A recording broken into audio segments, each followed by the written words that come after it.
On se retrouve toujours en direct sur le plateau de TV Finance, 9h23. Pour nous accompagner pour le Flash Forex, on retrouve Philippe Lermy. Bonjour.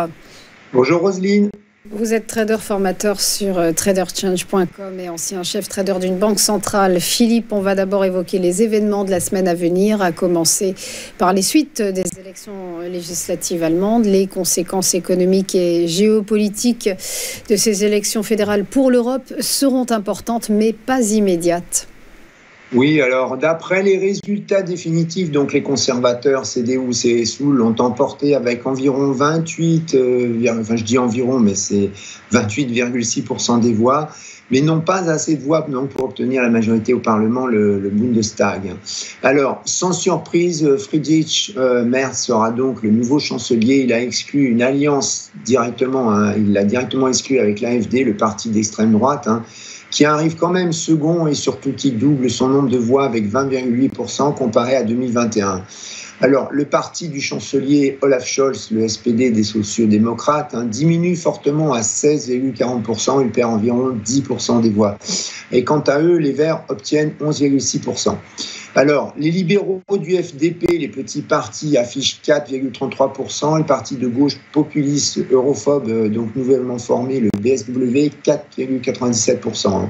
Donc, les conservateurs ont donc obtenu 208 sièges au Parlement, l'AfD 151, le SPD 121, les Verts 85 et que 64. Alors la bonne nouvelle, c'est que les deux derniers petits partis, là, le FPD et le BSW, n'ont pas obtenu, je veux dire, 5% des voix et ne pourront donc pas siéger au Parlement. Ce qui fait qu'un gouvernement majoritaire sera possible avec les sociodémocrates, car cela fera 328 sièges et il faut 315 sièges pour avoir la majorité au Bundestag. Alors, l'instabilité gouvernementale avec ces deux partis donc, aurait été évidemment préjudiciable avec l'euro, mais elle n'aura donc pas lieu. Alors, M. Merz espère former un gouvernement, alors selon lui, d'ici Pâques, il faut compter environ plutôt 2 mois, ce qui signifie pour nous, traders, que l'impact ne sera donc pas immédiat sur l'euro, comme vous l'avez dit, et on le voit clairement, puisque la paire Eurodoll a gagné initialement presque 80 pips cette nuit pour quasiment tout retracer ce matin. Alors, une grande coalition qui permettrait d'avoir une majorité suffisante pour modifier la Constitution, donc devrait être faite avec les Verts. Elle aura probablement lieu et devrait être favorable à l'euro à court terme pour la mise en place notamment aussi de réduction d'impôts pour les ménages, les entreprises, pas de déréglementation et je dirais ne pas toucher aussi aux dépenses sociales.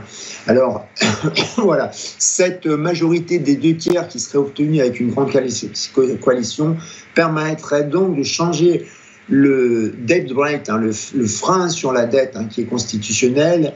Voilà, certaines banques, du coup, estiment que la chance d'une réforme de cette mesure serait maintenant de 60%.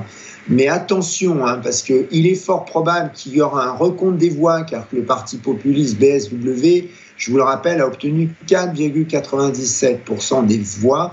Et donc, c'est très, très proche du seuil de fatidique de 5%.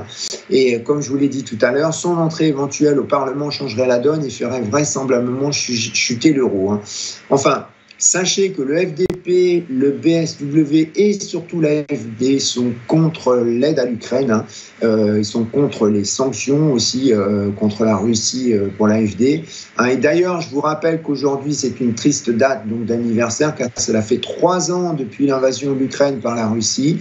Il y aura donc des manifestations partout en France et notamment place de la République à Paris cet après-midi à 14h à laquelle j'irai et je vous enjoins à en faire de même.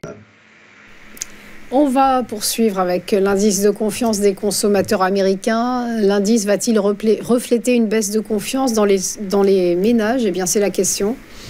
Oui, alors c'est ce qu'on pourrait penser à première vue. Après la publication vendredi dernier de l'indice du centre de confiance du sentiment des consommateurs, calculé par l'Université du Michigan. Alors notre indice, là, le Consumer Confidence du Conference Board, est attendu en léger repli à 103,3 contre 104,10 attendu. Précédemment, je veux dire. Comme vous pouvez le voir sur le graphe, les traders surveilleront un sous-indice qui est le différentiel sur le marché du travail. Les enquêteurs donc demandent aux sondés si les emplois sont abondants ou au contraire difficiles à obtenir, et on voit qu'il y a une assez forte corrélation avec le taux de chômage. Donc si l'indice montait, il contrarierait ce que nous a annoncé le taux de chômage dernièrement, savoir qu'il est descendu de 4,1 à 4% le mois dernier. Et on poursuit avec l'indice des dépenses de consommation personnelle des Américains. Le corps PCE pourrait rassurer les marchés sur l'inflation. Oui, alors ce chiffre est donc la mesure d'inflation préférée de la Fed. C'est pour ça qu'il est important pour les marchés. Alors, pour janvier, on pense que cet indice, on avait remarqué, je veux dire plutôt, que les indices des prix à la consommation ainsi qu'à la production sont sortis plus forts que prévu. Donc les marchés anticipent un peu qu'on aurait la même chose sur le corps PCE, mais si l'on regarde donc attentivement, certains composants des prix à la production se sont comportés mieux qu'attendu et ils se retrouvent notamment dans l'indice corps PCE. Ce qui pourrait donc faire penser que ce dernier indice là, qui va être publié vendredi, pourrait être moins élevé que prévu. Alors, les économistes anticipent une hausse de plus 0,3% de cet indice sur un mois, alors comparé à plus 0,2 et plus 0,1 donc en décembre et novembre dernier. Alors, dans l'absolu, c'est quand même plus 0,3 serait une bonne nouvelle puisque ça serait plus faible que lors des mois de janvier 2024 et 2023, où l'indice avait augmenté à chaque fois de plus 0,5%. Alors, sur le graphe, on constatera que la hausse de cet indice donc, est due quasiment exclusivement aux dépenses dans les services, comme avant le Covid, mais malheureusement à un niveau plus élevé. Voilà. Alors, ce qu'on peut penser aussi, c'est qu'avec plus 0,3%, il est fort probable que la Fed attende encore avant de continuer sa baisse des taux directeurs.